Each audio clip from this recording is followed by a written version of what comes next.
Welcome to Sinister Heroes. I'm your host, Danny Iniquitous. Thank you for tuning in. If you're new to the channel, this is a channel about Dungeons and Dragons where we try and take a darker tone with everything we do here. So if you like edgy kind of content, definitely hit that like and subscribe button. A big thank you to our Patreon supporters. We love you guys. Thank you so much for supporting the channel. Without you guys, we wouldn't be able to produce the content that we've been producing or keep it as regular as we have. You are a very big impact into our lives and our future, and we really are grateful for you. If you're interested in becoming one of our Patreon supporters, the link is in the description, as well as the link to our good friends at Dice Legion. Use the promo code Sinister and get 10% off all of your purchases.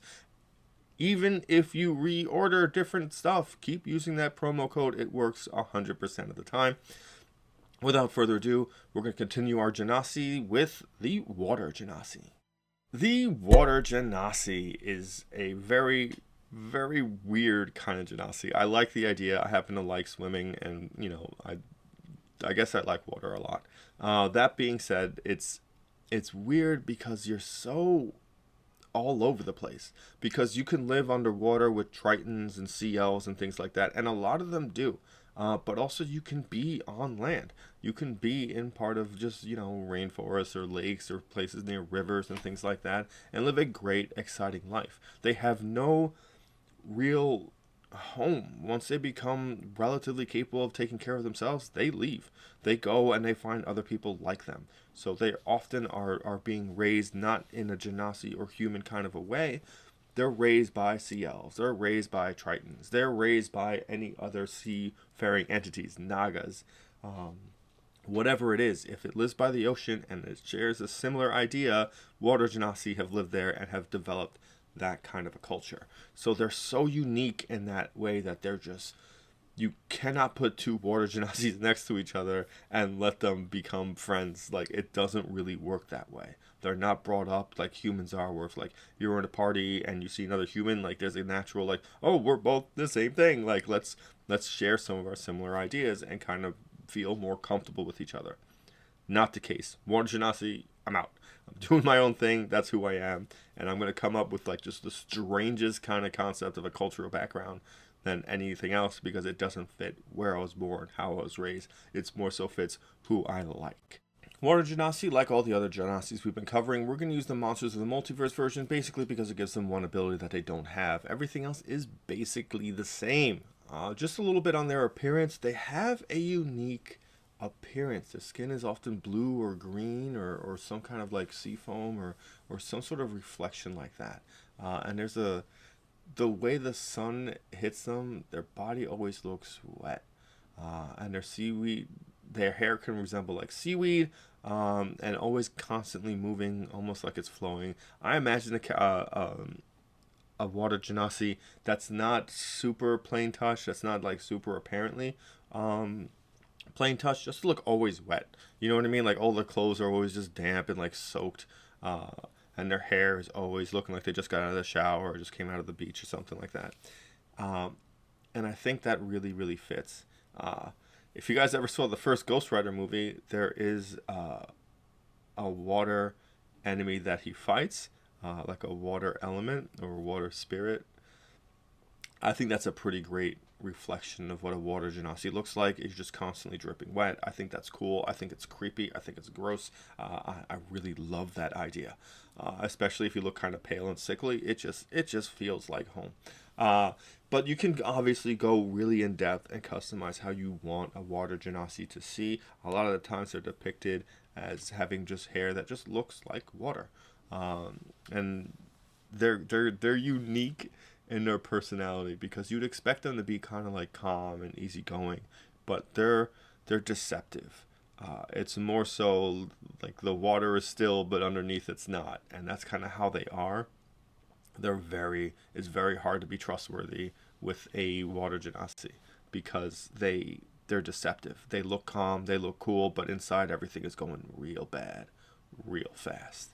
And I really like that. That really draws me to them. Out of all of the Genasis that I love, I really feel this affinity towards the water Genasi, and I think it's very cool. And I have this really cool concept that I can't wait to kind of really flesh out. The Water Genasi. They gain dark vision in Monsters of the Multiverse, which is something I don't have in the Elemental Evil Player's Companion, which is where they originally come from. Again, in the Elemental Evil book, the only one that had dark vision was the fire Genasi, but everyone else gained it afterwards, which is why we're covering the monsters of the multiverse. And they actually gain an additional spell than they would previously from elemental evil. It's just a stronger version. It's really such a small change, but it kind of brings it more in line with kind of where it should be. That being said, obviously you can change your ability scores depending on how you see fit.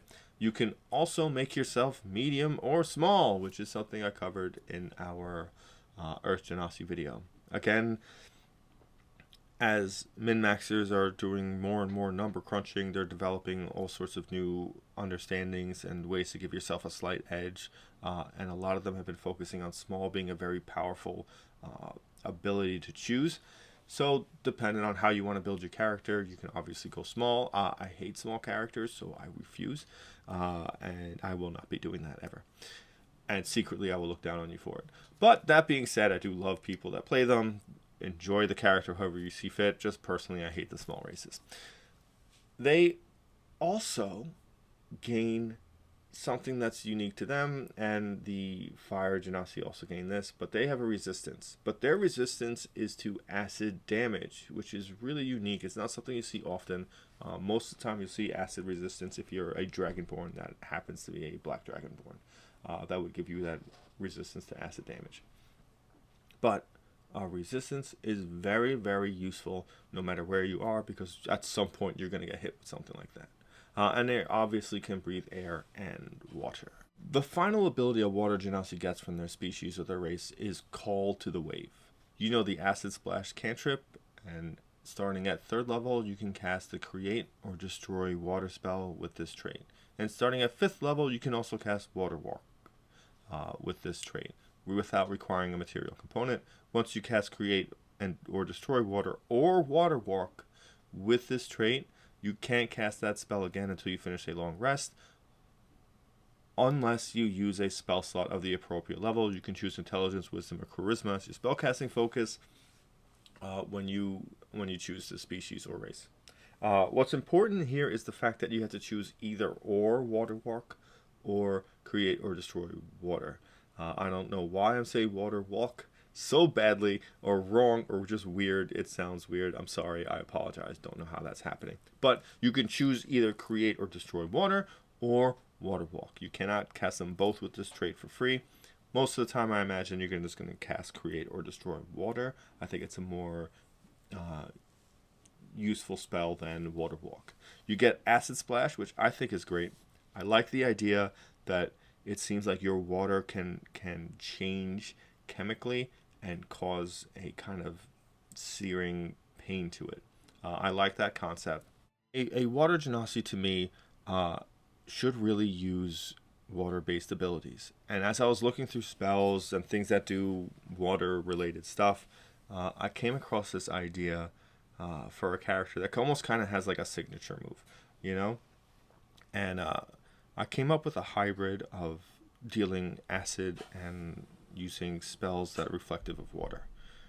One of my favorite spells in the game is actually Tidal Wave. I just happen to think it's a very, very cool spell. Basically, you create a wave of water. It hits for, I want to say, like 2d8 or something like that. And it's an AoE, but whoever gets hit with it gets knocked prone. I just like the way it looks. I've used it before, and I really enjoyed it. It's not a huge damaging spell, but it's a cool utility spell that does a little bit of damage. It can't be upcast, so it's like a 2nd level spell, I believe. So I wanted to incorporate something like that. And I really wanted to incorporate a character that could be a Gish character, because I happen to really like Gish characters. So I came up with the idea of a multi-class, which is something very, very rare for me. I don't normally do that. Usually it's not my thing, but I came up with a Bladesinger, Psy Warrior Fighter multi-class. And my mindset is to start with Bladesinger because I want to get Tidal Wave as soon as humanly possible. That's really, really important to kind of what I'm doing. And focus a lot on intelligence. And then I wouldn't multi-class out until I hit at least level 6 because I want to be able to attack and then throw Acid Splash. And because of the Bladesinger's level 6 ability, you can change one of your attacks into a cantrip. So and that being a cantrip that does AoE damage in a small AoE, but it's not a ranged attack roll, and you can use it up close. I think that's cool. I would love to just slash with a rapier, put out my hand, and then just like spew acid in front of me to like whatever I'm fighting. I think it looks cool. I feel good about it, and it gets me really excited. And then constantly using tidal wave. Acid splash is my number one thing. I can use all, other things if I needed to that reflect that, and all my damages would be based around acid or like bludgeoning or tidal wave or whatever it is. And then I wanted to go into Psy Warrior because originally I was thinking Eldritch Knight, but it didn't feel like it gave me the things I needed, and most of the stuff I got from Bladesinger anyway. But I like the idea of all of my telekinetic movements being water based. So like when you do the telekinetic strike, your psionic strike with your attack, and you're doing extra damage, it's like a torrent of water pushing through and making your attacks deal more damage, or shoving a creature, or if you're lifting something, just have water coming up from underneath them and knocking them into the air, or having water just almost grab them like a fist and pull them around. Like, I like that idea. And also the defensive abilities when you lower the amount of damage you take. I think it's cool. It's just like you see it kind of like Gaara fighting Rock Lee, if you ever watched Naruto, where like just as opposed to sand just popping up and blocking an attack or reducing damage from an attack, it's just water. So like when you put up a water shield, and even though you still get hit, some of the water absorbs some of that damage. And like it feels so on theme, and it really feels like yeah, you're not from the elemental plane of water, but you couldn't possibly fight more like a water entity, and I really love that like feel. And because it's going to be dex and intelligence, kind of your whole thing, you really get this this cool concept that, you know what, maybe use that first level spell slot on mage armor, because that way it could be you as opposed to armor you're wearing, and I think that's really, really cool. I think that works really well, and I think that gives you a nice flavor to your character. It makes you feel like you can do all these cool things, and you're like, that's it, you're just the water guy, and I think that really fits, and I think you can be really, really unique like that. And develop a character that you probably wouldn't see. And with all the reflavoring done, I think it just fits. I think it's an exciting way to show a character that, even though people might have seen before, just feels special. And I like that idea, And you could do that a number of different ways and kind of grab a couple of different other spells or something. But I think it's a cool concept, and it's another character that I have waiting in the wings that I'm like super excited about, that I'll probably never end up getting to play, but like it's there and I can almost taste it, and I really like I just really love it when something seems to connect in such a way that it feels like it always belonged that way, and I kind of just missed it the whole time because it's exciting. With all that said and done, we're going to bring this video to a close. If you made it this far, definitely hit like and subscribe. I really, really can't thank you enough for all the Patreon supporters out there. Thank you so much. It's really motivating and encouraging, and so great to know that you guys support the channel, and it's so helpful to keep us going and making sure we put out new content. Thank you so much to our good friends at Dice Legion. Use the promo code Sinister and get 10% off all of your purchases. The link is in the description to both of those, and thank you for giving a spooky kid a chance.